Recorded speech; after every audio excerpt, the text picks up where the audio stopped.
कुछ कहानियां सिर्फ किताबों में रह जाती है, लेकिन कुछ कहानियां लोगों की जिंदगी बन जाती है। मैंने भी ऐसी कुछ कहानियां सुनी थी जो सिर्फ कहानी ना होकर किसी की जिंदगी थी, और उन्हीं कहानी में से एक थी तुम मेरे हो। अगर आपने ये कहानी नहीं सुनी तो डिस्क्रिप्शन में कहानी का लिंक है, पहले उसे सुनिएगा क्योंकि ये उसी कहानी का अगला भाग है। कहानियों में मिलते रहेंगे हमेशा इसी तरह आप और हम एक साथ। स्वागत है आप सबका जीएस डायरी पर। मेरा नाम है आकाश।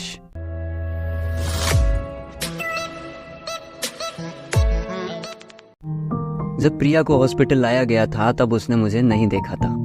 जो स्टाफ उस लड़की के साथ आया था वो बस उसे उसके बेड तक ले गया और उसे वहां आराम करने को कहकर मेरे पास आया और मुझे उस लड़की को ड्रिप लगाने को कहकर चला गया।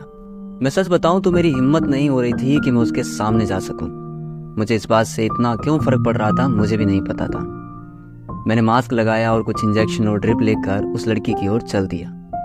जैसे जैसे मेरे कदम प्रिया के पास जा रहे थे वैसे वैसे मेरे दिल की धड़कनें तेज होती जा रही थी। मैं प्रिया के पास पहुंचा तो वो सो रही थी, पर आज उसके चेहरे पर वो मासूमियत नहीं थी। उसकी आंखों के नीचे गड्ढे पड़ चुके थे, उसके चेहरे का वो नूर भी फीका पड़ चुका था। ट्रेन में मिली वो लड़की और आज हॉस्पिटल में मिली इस जनरल वार्ड में लड़की, दोनों में बहुत फर्क था। मैंने उसकी ड्रिप चालू की और इंजेक्शन वहीं रखकर वापस अपनी जगह आकर बैठ गया और प्रिया की फाइल खोलकर देखने लगा।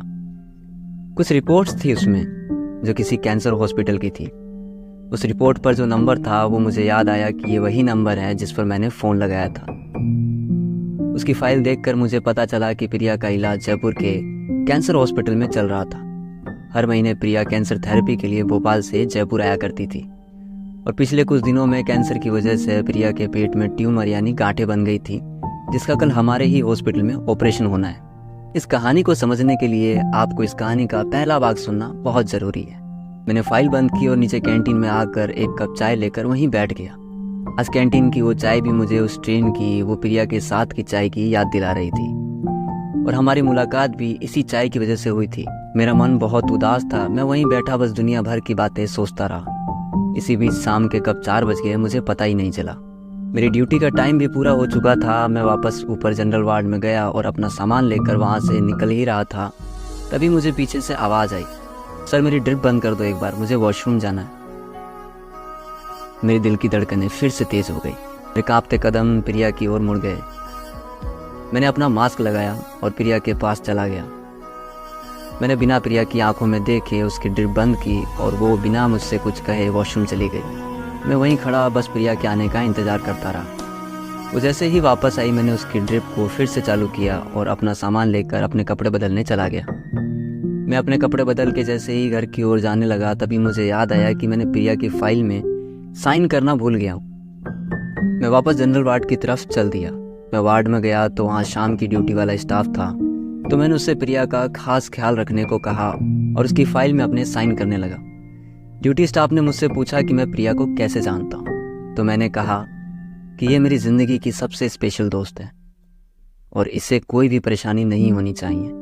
कहकर जैसे ही मैं पीछे मुड़ा मेरे सामने प्रिया खड़ी थी। इंसान अक्सर जिसे चाहता है उसे अपने करीब देखकर बहुत खुश होता है, और हो भी क्यों ना, आखिर वो उसकी मोहब्बत है। पर मैं प्रिया को अपने सामने देखकर खुश नहीं था। मैं अब तक खुद को प्रिया से छुपा रहा था और अब एकदम से ऐसे सामने देखकर मेरी आंखें नम होने लगी।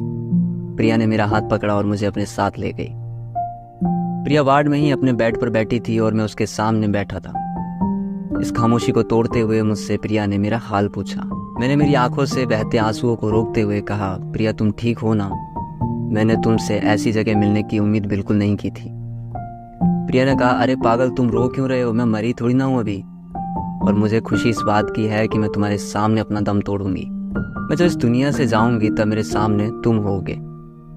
मैंने इतना सुनते ही उसका हाथ थाम लिया और उसे चुप करवा दिया। प्रिया तो चुप हो गई थी पर उसकी आंखें बहती रही। मैंने कहा, तुम्हें कुछ नहीं होगा, ये मेरा वादा है। कहकर मैं वहाँ से उठा और प्रिया की फाइल लेकर अपने सीनियर डॉक्टर के पास चला गया। हमारी टीम ने प्रिया के ऑपरेशन के बारे में बात की। प्रिया की हालत बहुत ख़राब थी और मेरे सीनियर डॉक्टर ने भी कहा कि प्रिया का बच पाना बहुत मुश्किल है क्योंकि वो उम्मीद छोड़ चुकी है। बस उसे हिम्मत मत हारने देना और हम भी हमारी तरफ से पूरी कोशिश करेंगे।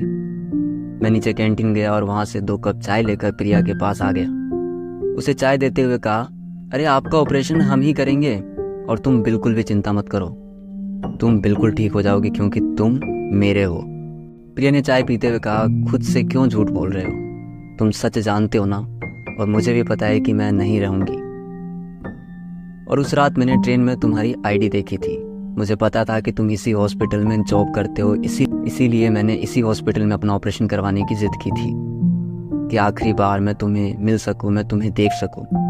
मेरे जाने के बाद तुम अपना ख्याल रखना और खुद को कभी टूटने मत देना। मैंने कहा तुम्हें कुछ नहीं होगा और मैं तुम्हें कहीं नहीं जाने दूंगा क्योंकि तुम मेरे हो। इन सब में रात के 8 बज चुकी थी और प्रिया को आराम करने का बोलकर मैं भी वहाँ से चला गया। पहले मैंने सोचा कि मैं अपने रूम पर चला जाता हूँ, पर पता नहीं क्यों प्रिया की उन बातों ने मुझे उससे दूर जाने ही नहीं दिया। मैं उस रात हॉस्पिटल में ही रुक गया। रात के करीब 2 बज रहे थे कि अचानक प्रिया की हालत बिगड़ने लगी। हॉस्पिटल में शोर सुनकर मेरी भी आंखें खुली तो पता चला कि प्रिया की हालत बहुत खराब हो रही है और उसका ऑपरेशन अभी करना पड़ेगा। मैंने अपना मुंह धोया और भागता हुआ प्रिया के पास पहुंचा।